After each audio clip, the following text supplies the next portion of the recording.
E aí, galera, tudo jóia? Meu nome é Fábio. Eu sou Priscila. Nós temos 17 anos de relacionamento. Muito bem. E 11 anos de casada. Muito bem. Sim, titia, tudo certo. Gente, nós vamos falar um pouco com vocês sobre relacionamento, sobre o nosso relacionamento. E o desejo do nosso coração é que isso possa te ajudar de alguma forma. Amém.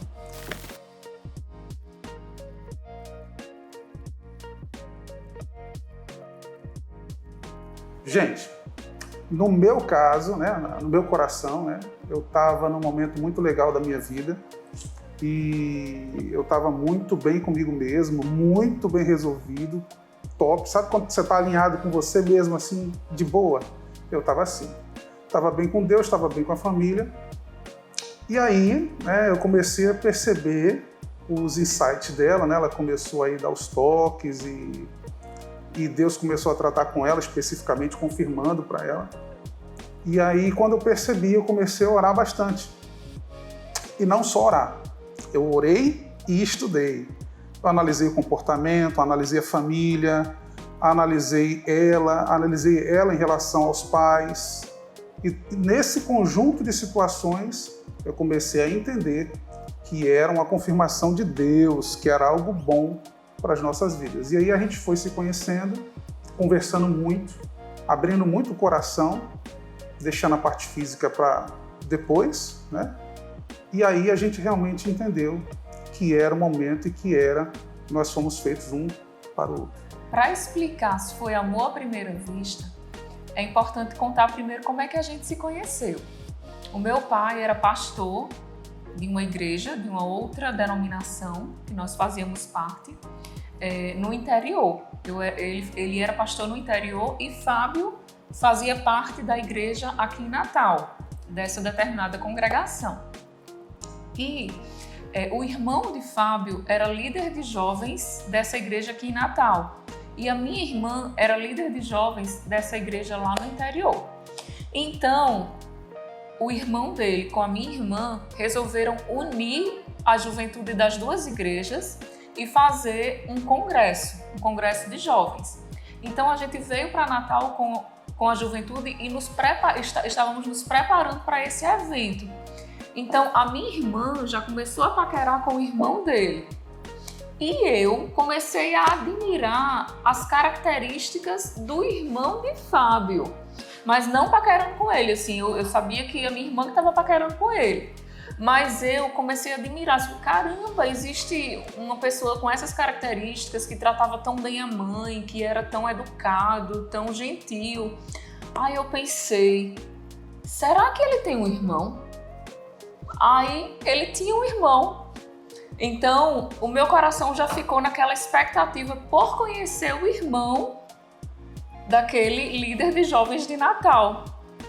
Então o meu coração ficou naquela expectativa até que um dia, em um dos cultos desse evento, eu vi o Fábio. E quando eu vi, o meu coração já se alegrou muito. Então eu não vou dizer que foi amor à primeira vista. Não foi amor à primeira vista, porque o amor ele é uma construção. Ele não acontece assim de repente.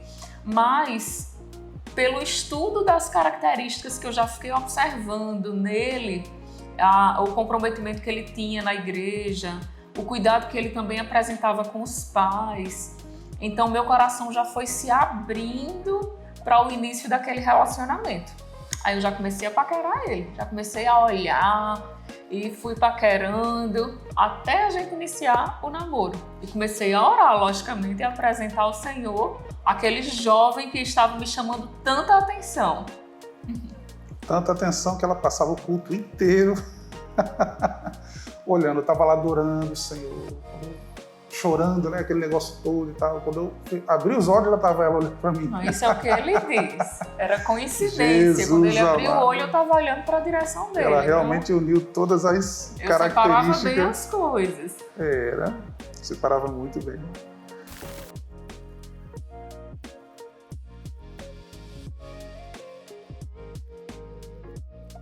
O relacionamento ele apontava para o propósito à medida que nós estávamos no centro da vontade de Deus.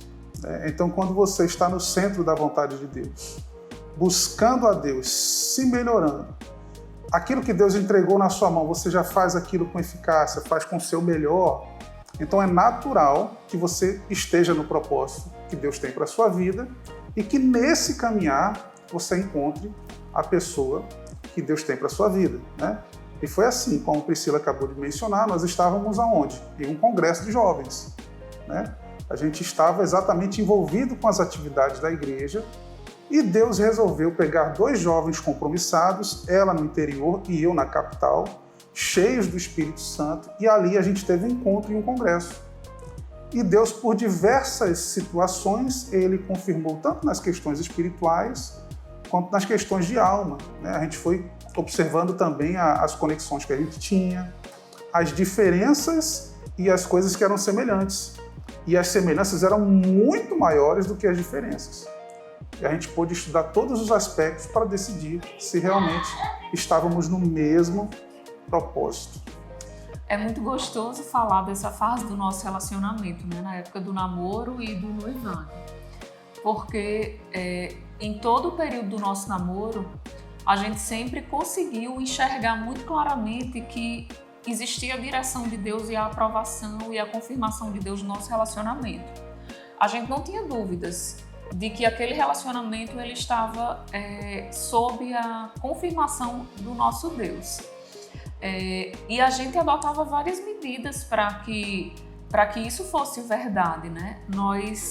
A gente sempre tinha momentos de comunhão com Deus juntos, a gente sempre orava junto, a gente cantava, Fábio tocava violão, a gente fazia momentos com Deus, né? A gente já fazia TQD lá atrás, em conjunto também. O nosso namoro sempre foi uma fase de conhecer o outro, não no sentido sexual, mas o conhecer, do observar, né? Porque namoro é fase de observação, muita observação. Porque aquela pessoa, se for casar com você, vai passar o resto da vida ao seu lado. Então, era um momento que a gente conversava muito. Todo o nosso relacionamento a gente desenvolveu muito diálogo para que a gente pudesse extrair um do outro as reais características. Então, a gente não atropelava fases. A gente não iniciava e não iniciou a fase sexual no namoro porque a gente sabia que se fizesse isso, estaria desagradando a Deus e também estaria antecipando as coisas. Porque quando você inicia a vida sexual no namoro, aquilo é novidade, então você vai querer só aquilo e vai cobrir algo tão importante que é o desenvolvimento do diálogo e do conhecimento do outro, né? Dessa construção.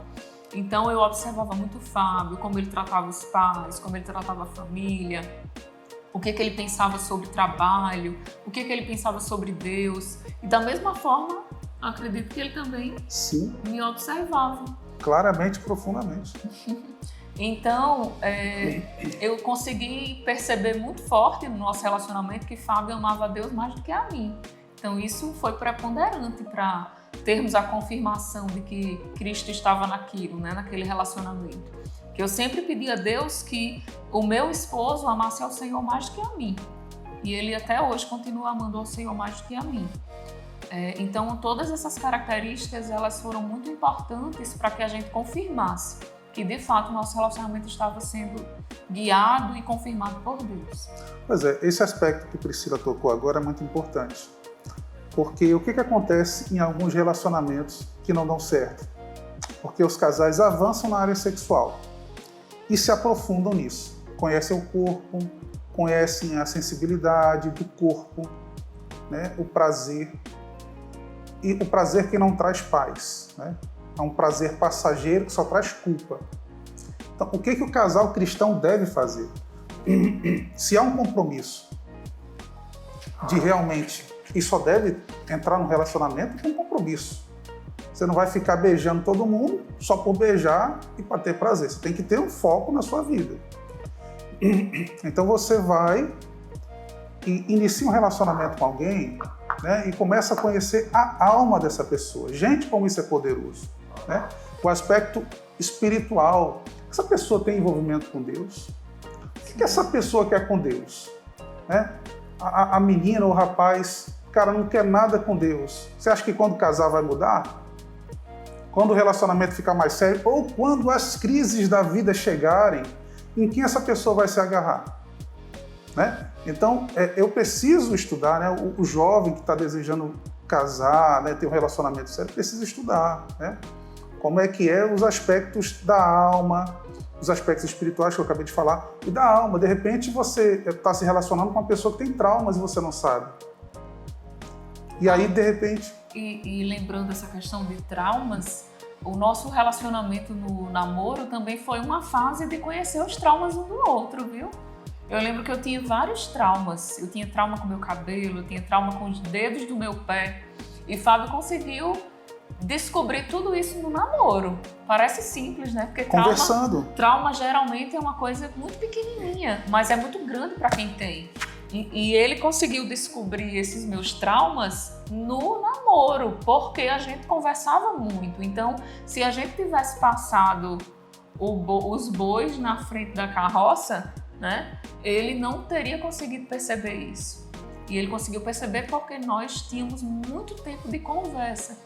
Então, são essas coisinhas pequenininhas que vão se juntando e vão demonstrando que um relacionamento está sob a vontade de Deus, está sob a autorização dele, né?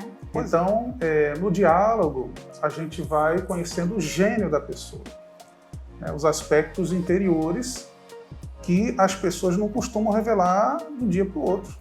Na convivência, a gente vai conhecendo o jeito, o gênio, o comportamento, as manias, vai conversando com os pais, vai entendendo como é que são os pais, vai entendendo, na visão dos pais, quem é aquela pessoa que você deseja casar. E uma coisa bem interessante também que aconteceu no nosso relacionamento, no namoro, é que assim, a gente namorou 6 anos, né, Fábio? Namoro e noivado. Foram 6 anos. E a gente precisou namorar 6 anos porque a gente estava se preparando para o casamento financeiramente. Eu ainda fazia faculdade, a gente ainda estava se ajustando financeiramente para casar. Então, 6 anos é muito tempo, né? 6 anos sem ter uma relação sexual é muito difícil conseguir chegar lá. E a gente começou a ter que tomar algumas atitudes dentro do nosso relacionamento, porque a gente tinha uma preocupação muito grande em agradar o Senhor. E a gente percebia que quando a gente se beijava, a coisa esquentava. E se a gente continuasse mantendo aquilo, a gente não conseguiria chegar no casamento com a questão sexual preservada. Então, nós juntos decidimos naquela época que não nos beijaríamos mais. Aquele beijo desentupidor de pia, né? A gente daria selinho só e beijos apenas na frente de outras pessoas. Nada de namorar no escuro, nada de namorar sozinhos. Evitaríamos ambientes de ficar sozinho ali. Sozinhos, e nada de beijos mais profundos. A gente não está dizendo com isso que isso seja uma regra, mas para a gente, naquele momento, e já que nós estávamos em um relacionamento que duraria tantos anos, que já vinha há tantos anos, né, até chegar no casamento, nós juntos adotamos essa atitude. Então isso foi mais uma prova para mim naquela época de que a gente estava andando no mesmo propósito, de que a gente seguia junto na mesma direção. Pois é, cada casal tem que entender a sua estrutura, né? A gente percebeu que não dava para beijar e tinha que esperar, né? A gente conhece casais que conseguiram, assim, beijando, tendo ali cuidado, chegaram no casamento, né, sem ter ato sexual, sem romper barreiras, ok. Então, cada casal deve estudar, né, a sua vida para poder seguir em santidade. O importante é seguir em santidade. Verdade. Como agradar a Deus no relacionamento?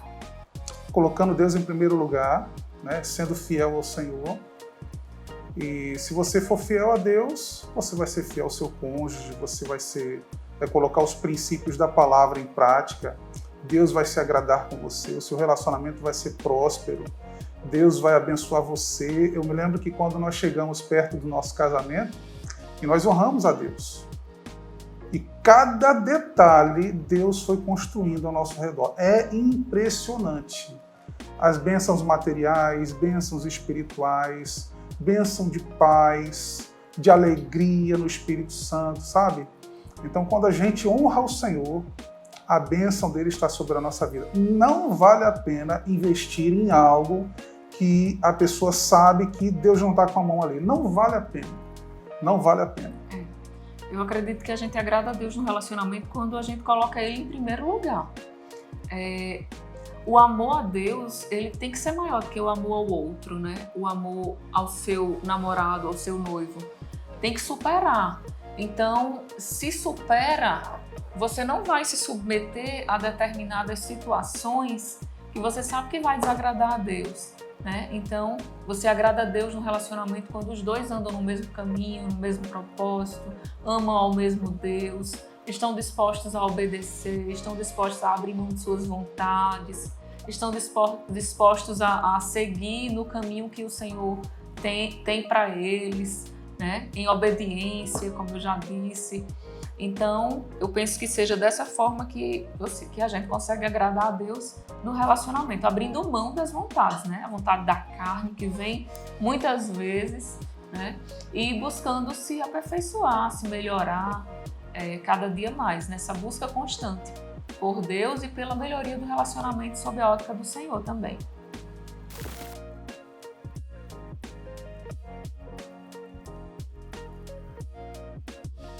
O tempo certo para casar, na minha percepção, no meu entendimento, não tem uma idade certa, né? Tipo assim, eu caso com quantos anos? Com 15, com 16, com 18, com 20, com 30, com 40?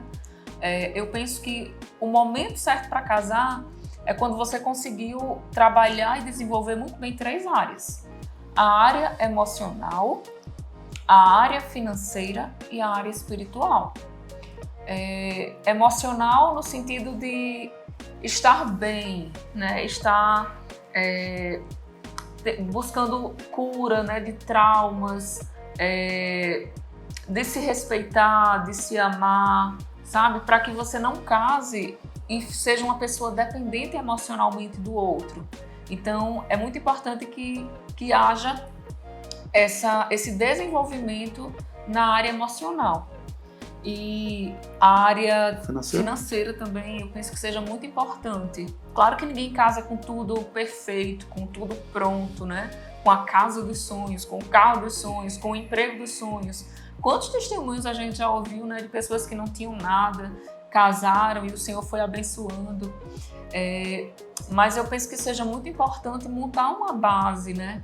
Terminar os estudos, fazer a faculdade, ter um emprego. O homem precisa ter o seu trabalho, né? Porque é importante que ele seja esse provedor.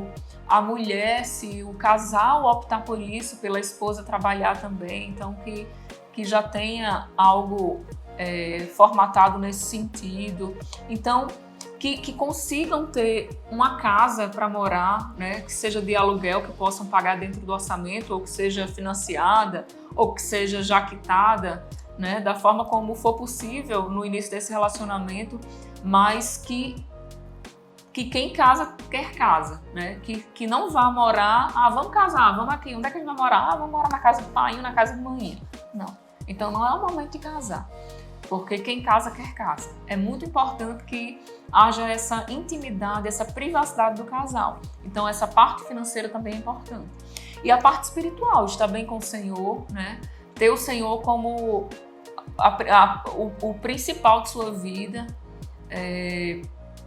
estar bem com Deus, para que você inicie um relacionamento com as bases muito bem firmadas. Então, depois que está com tudo isso ok, ou bem encaminhado, talvez seja a hora de iniciar um casamento. Pois é, o casal, ele tem E bem rapidinho, okay. E uma pessoa muito jovem, com 16 anos, com 18 anos, muito provavelmente não vai estar ainda com todas essas 3 bases, né, firmadas ou já encaminhadas. Mas não tenho como dizer, eu não defino uma idade, com 20, com 30, com 40, porque tem pessoas com 50 anos que ainda estão precisando evoluir tanto nessas áreas, né? Então, acredito que seja trabalhar esse tripé para iniciar um relacionamento. A pessoa tem que ter uma certa maturidade, né? Entender o que ela está fazendo. Entrar no casamento entendendo, à luz da palavra, o que é casar, né? E aí, no aspecto do tempo, né? Não vale a pena você ficar, de repente, se apaixonou, vou casar, né? Sem conhecer, né? Não adianta você abreviar demais querer ser rápido demais sem um planejamento nessas áreas que a Priscila acabou de falar. E não adianta também você passar 10, 15 anos sem um norte na vida. Fica aqui, o pessoal chama de enrolar, né? E fica ali, pá, e você não se define. Né? Então, nem um extremo e nem o outro. Eu tenho que entender o que eu quero, mas fazer isso com consciência, com planejamento, né? E de acordo com a palavra, né? Alguns casais não entendem, né? Alguns jovens também ainda, mas vão passar a entender agora, que o casamento ele é baseado na palavra. Então, o texto bíblico lá em Gênesis, acho que é capítulo 2, diz que deixará o homem ao seu pai e à sua mãe e unir-se-á à sua esposa. Então, esse deixar é exatamente o que Priscila acabou de falar. É um aspecto financeiro. Sim. Entendeu? De o casal ter a consciência de que a família formada por eles agora é responsabilidade deles, cada um no seu papel. Né? Então, é também no aspecto emocional, para não me aprofundar muito. A alma de um, por isso que é bom a conversa. Por isso que é bom você já estar iniciando um relacionamento conhecendo o outro, conhecendo a dinâmica, conhecendo os traumas, conhecendo o histórico, tudo. Porque é com essa pessoa que você vai conviver o resto da vida. Né?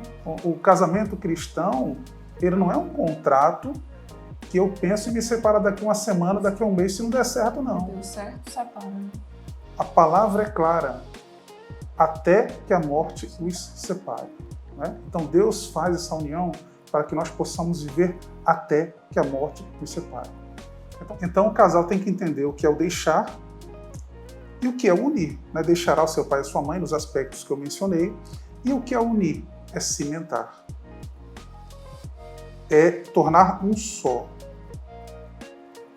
E aí tem as histórias de um, tem as histórias do outro, tem a alma de um, a alma do outro, tem a realidade espiritual de um, a realidade espiritual do outro. Por isso que a Bíblia nos ensina a não andar num jugo desigual, que é para conseguir estar juntos e caminhar. Gente, eu preciso entender isso. Eu preciso buscar em Deus ter um relacionamento saudável. E não é do dia para a noite. E não é de qualquer forma. E não é, como a gente está falando de tempo de relacionamento, me apaixonei, casei. Aí casou, depois meu vai conhecer, Deus do né? céu, não tenho não, meu Deus do céu, eu não vi isso, eu não vi aquilo. Lógico que vai ter situações que você vai ver durante, mas se você adiantar demais e não ver direitinho, vão ser muitos aspectos, vai ser muita surpresa. Então, por isso que é importante medir direitinho o tempo para você entrar no casamento sabendo, à luz da Bíblia, o que você quer, o que você vai fazer, a função do homem, a função da mulher, e entrar sendo abençoado por Deus até que a morte os separe.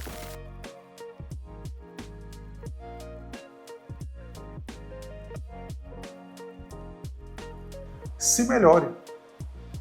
Né? Tem jovens que querem entrar num relacionamento, mas estão cheios de problema, cheio de trauma, cheio de ziquezira, de situação, problema, às vezes é descontrolado na área financeira, às vezes entra num relacionamento e vai para outro, sabe? O cara não se melhora. Não melhora também o seu relacionamento com Deus. Então você tem que melhorar o relacionamento com você mesmo. O texto bíblico diz, ama o teu próximo como a ti mesmo. Então o cara não se ama, o cara não cuida de si mesmo. Como é que ele vai conseguir amar, entrar no relacionamento? Vai complicar a situação. Então eu preciso me melhorar. Legal isso, porque quando eu conheci Priscila, eu estava numa fase top assim. Eu estava muito bem comigo mesmo. Estava muito bem com Deus e estava muito bem com os meus pais. Outro aspecto que eu lembrei. Você tem que estar bem com seus pais, você tem que estar bem com a sua família. Né? Você tem que resolver honrar os seus pais, honrar o seu pai e a sua mãe, honrar aqueles que lhe criaram. Né? Resolver os problemas, sabe? Não tentar achar que vai resolver problema pulando fase. Casamento não é solução de problema. Nem namoro, né? Nem namoro. Porque tem gente que fica naquela ansiedade. Eu tenho que namorar. Como se aquilo fosse resolver os problemas da vida dela. Não resolve. Casamento resolve pecado? Não resolve. Não resolve. Casamento resolve pornografia? Não resolve. Eu tenho que matar o pecado. Eu tenho que me resolver. Eu tenho que me resolver os meus problemas com Deus, estar bem com Deus. E aí sim eu vou conseguir entrar num casamento, num relacionamento, pensando já em honrar a Deus dentro do casamento. Em criar os meus filhos no temor do Senhor. Aí eu vou conseguir, né, ter um relacionamento próspero na presença de Deus. E eu diria, não fique ansioso. Não esteja ansioso por isso, como se isso fosse a última coisa da sua vida, que você precisa arranjar um namorado. Não tenha ansiedade por isso, porque tudo acontece na horinha certa. Se você está esperando aí o seu príncipe, né? Que você faça isso que o Fábio acabou de falar, né? Que você, ou sua princesa, seu príncipe ou sua princesa, que você esteja buscando se melhorar, né? Como o Fábio falou, espiritualmente, emocionalmente, para que você não fique dependente emocional do outro, para que você possa construir. Quando você está bem com o Senhor, a tua visão se abre, né? Os seus olhos enxergam melhor todas as coisas, então vai conseguir discernir muito melhor se aquela pessoa é de Deus para você, se não é. Você vai conseguir pensar nela o que realmente precisa ser pensado, o que precisa ser observado, o que realmente importa para um relacionamento. Estar em oração, né, por esse propósito também, para que o Senhor possa te mostrar essa pessoa que vai estar com você aí a vida inteira. E estar com o coração aberto para quando isso acontecer, né? Porque às vezes a gente também cria uma figura muito impossível de se atingir. A história do príncipe encantado, da princesa, do perfeito. Não vai existir essa pessoa perfeita, né? Sempre vai ter algo a se melhorar. Não vai encontrar ninguém perfeito. E às vezes as pessoas acabam ficando sozinhas porque ficam nessa busca de alguém perfeito. O perfeito não vai existir. Então, mas o que você precisa buscar nesse outro são essas características que nós falamos aqui, né, ao longo de todos esses momentos que estamos juntos conversando hoje. Essas características que vão demonstrar para você que aquela pessoa é alguém de Deus para você, né? Como ele trata os pais, se ele tem um bom relacionamento com Deus, se ele ama o Senhor mais que você, se ele gosta de trabalhar, né? Então, mas sempre vai ter alguma imperfeição nele, porque ninguém é perfeito, nós não somos perfeitos. Até hoje, a gente está nessa busca, né? Fábio não é perfeito, eu não sou perfeita. Então, não colocar esse grau de exigência tão elevado. O que é que você precisa olhar para conseguir encontrar alguém para se relacionar, né? Então é isso que você tem que focar. E não na perfeição, que essa pessoa perfeita ela não vai existir. E repito, estar sempre em comunhão com Deus, em oração, para que os seus olhos estejam bem abertos e você esteja bem ligado e antenada com o Senhor para perceber se essa pessoa realmente é de Deus para a sua vida ou não. Uau, muito bom, muito bom. É isso aí. É isso aí. A gente precisa observar esses aspectos e estar antenado, estar ligado, buscando o Senhor mesmo, orando e estudando, lendo. Está querendo criar um compromisso com alguém, lê, estuda direitinho os aspectos que a gente falou, não espiritualizando demais a coisa, né? Porque tem gente que também espiritualiza demais. Só quer ver uma resposta, um sinal do céu, aquela coisa, e esquece dos aspectos racionais que a gente está vendo aqui. Cada coisa no seu lugar. Aspecto espiritual eu vejo, aspecto racional eu vejo também, né? E aí eu consigo fazer uma boa escolha, não uma escolha perfeita, como a Priscila disse, que não existe. Todos nós temos defeitos, mas é isso, ó. É uma parte imperfeita com outra parte imperfeita, que tem algumas qualidades e tem gostos parecidos, e faz um encaixe interessante ali e vão se encaixando para o resto da vida, honrando o Senhor. Momentos de crise virão? Virão, sim. Momentos de dificuldade virão, mas eles estão aliançados. Eles entendem o propósito. Eles entendem a aliança.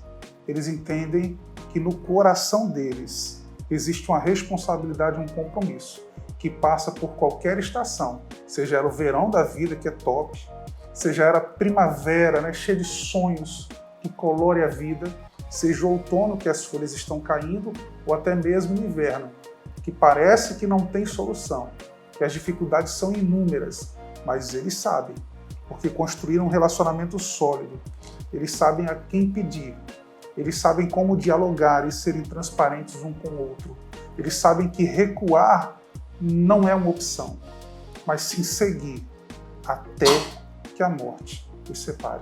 Que Deus te abençoe, que Deus te guarde e que Deus guie o seu coração. Em nome de Jesus. Vamos desejar um feliz dia dos namorados. Opa! Feliz dia dos namorados. Para quem tem namorado, Cheio de coraçãozinhos. marido, esposa, né? E para quem não tem, aproveite também esse dia. Aproveite esse dia para agradecer a Deus, a pedir a Deus para que você possa estar no caminho dele, se aperfeiçoando, se melhorando. Não fique ansioso.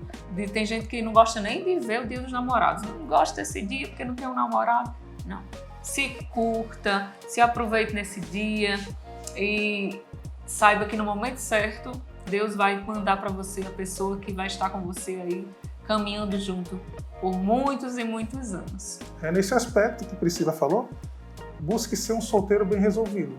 Uma solteira bem resolvida. Com Deus, Isso aí. consigo mesmo, com seus pais. Que Deus te abençoe. Tchau, Em nome de gente. Jesus. Beijos.